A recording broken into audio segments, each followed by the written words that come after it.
जय जगन्नाथ दर्शक बंधु आपण मानक आम चैनल को स्वागत। आज भिडियो रे आमे जानिबा 1 लाख टंका पर्यंत बिना सुधरे क्रॉप लोन केमिति मिलिबो एवं एही लोन समवाय समिति किंबा समवाय बैंक माध्यम रे केमिति पाई परिबे सेही विषय रे जानिबा। तेणु भिडियोटी को शेष पर्यंत निश्चय देखंतु। जदि भिडियोटी भल लागि थाए ताले गोटे लाइक शेयर सब्सक्राइब आम चैनल को सब्सक्राइब कर देबे। आउ जदि आपण भी चाष ऋण पय अप्लाई करछंती ताले कमेंट माध्यम रे जणांतु। 1 लाख टंका पर्यंत लोन उपरे सुध लागिबो नाही। सरकारक पक्षरु सुध छाड़ मिलता है। माने कौन आपण जदि निर्धारित समय मध्य टंका फेरस्त करदेबे तेबे आपण को अतिरिक्त सुध भरिबा को पड़िबो नाही। टैक्स माध्यम रे अप्लाई करि परिबे बा आपणकर पाखर जदि केंद्रीय समय बैंक बा डीसीसीबी थाए सेठी मध्ये अप्लाई करि परिबे। सबुटर सहज उपाय होउची आपणक निकटस्थ समवाय समिति को जाई खोजंतु। एबे आसंतु सबुठर जरूरी कथा जानिबा। आपण चाषी हेबा दरकार, आपणको नाम रे चाष जमी थिबा दरकार। आपण जदि किछि केस रे भाग चाषी किंबा चाष करथे व्यक्ति मध्य योग्य होई पारंती एवं आपण समवाय समितिर सदस्य होइथिबा दरकार। माने पैक्स अच्छी पाखे से मेंबर होता दरकार। आधार लिंक मोबाइल थी दरकार। आधार कार्ड सांगे मोबाइल नंबर लिंक थी दरकार। बैंक खाता समवाय बैंक रे खाता थी दरकार। पुराणा बा कौन ओभरड्यू लोन आपणकर एमती नथिबो। देखिबा कौन कागज पत्र बा डॉक्यूमेंट दरकार। आधार कार्ड जदि नथिबो वोटर कार्ड रेशन कार्ड केते केस दरकार। बैंक पासबुक चाष जमी बा आपण जो पट्टा खतियान दरकार। पासपोर्ट साइज फोटो समवाय समितिर मेंबरशिप जो होइतबे से प्रूफ। पुराना लोन जदि रेकॉर्ड थाए ताकू प्रथम क्लियर कर दियंतु। एबे देखंतु आवेदन केमिति करबे। निज पाखर थिबा समवाय समिति बा पैक्स को जानतु।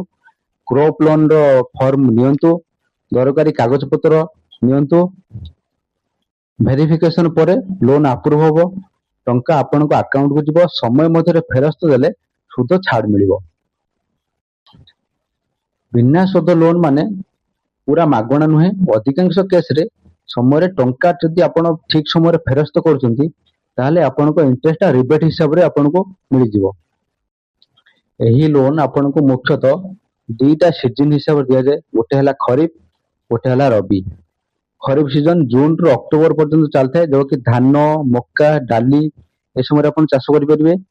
आ गोटे हला नवेम्बर एप्रिल से रबी सीजन गहम चना सोरिष और वेजिटेबल ये सब आप क्रॉप हिसाब से नहीं पारे। एबे देखिबा स्केल ऑफ फाइनेंस माने को क्रॉप पई केते टंका आपन मिलिबो। विशेष करके आम ओडिशा रे धान चाष होइता है। धान पई 20 रु 30 हजार टका मिलि पारे पर एकर। मस्टर्ड माने सोरिष सोरिष पई 15,000 रु 20,000 टका मिलि थाए। वेजिटेबल और पनीपरिया पई 30,000 रु 50,000 पर एकर मिलि थाए। जदि आपणकर एग्जांपल 3 एकर जमी अछि ताले धान चाष पई आपनको 60,000 90,000 पर्यंत लोन मिलि पारे। यह प्रति डिस्ट्रिक्ट रे चेंज होई पारे। एबे जानिबा एलिजिबिलिटी क्राइटेरिया। आपण निजे गोटे चाषी हितवा दरकार। आपनको ना रे जमी थिबा दरकार। एबे देखिबा यहा को केमिति हमें ऑनलाइन ले अप्लाई करि परिबा। आपनको मोबाइल लो जे कोनोसी गोटे ब्राउजर खोलि नियंतु। एथरे सर्च करंतु सफल। तापर सर्च कर दियंतु एमती स्क्रीन आसीबो। तापर अप्लाई फॉर लोन रे क्लिक करंतु। एठारे आपनकर आधार नंबर जोटा कि आपण लोन अप्लाई करिया चाहूँ जो आधार नंबर से आधार नंबर एंटर करंतु। तापर लॉगिन ऊपर क्लिक करंतु। तापर आपनकर आधार थोड़ा लॉगिन हे जो एमती स्क्रीन आसीबो क्रॉप लोन। तापर अप्लाई फॉर लोन रे क्लिक करंतु। निज निजर डिस्ट्रिक्ट ब्लॉक सिलेक्ट करी सबमिट पे क्लिक करंतु। सेठिकारे जो भी डीसीसीबी थिबो से तळे शो करिवो। तापरे सोसाइटी बा समवाय समितिर मेंबर आय नंबर टी क्लिक करी वैलिडेट ऊपर क्लिक करंतु।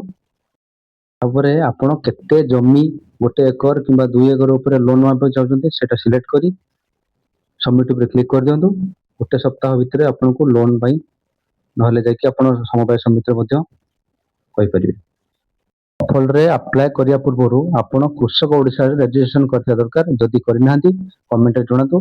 कृषक ओडिसा ऊपर आ गोटे वीडियो कर देबो।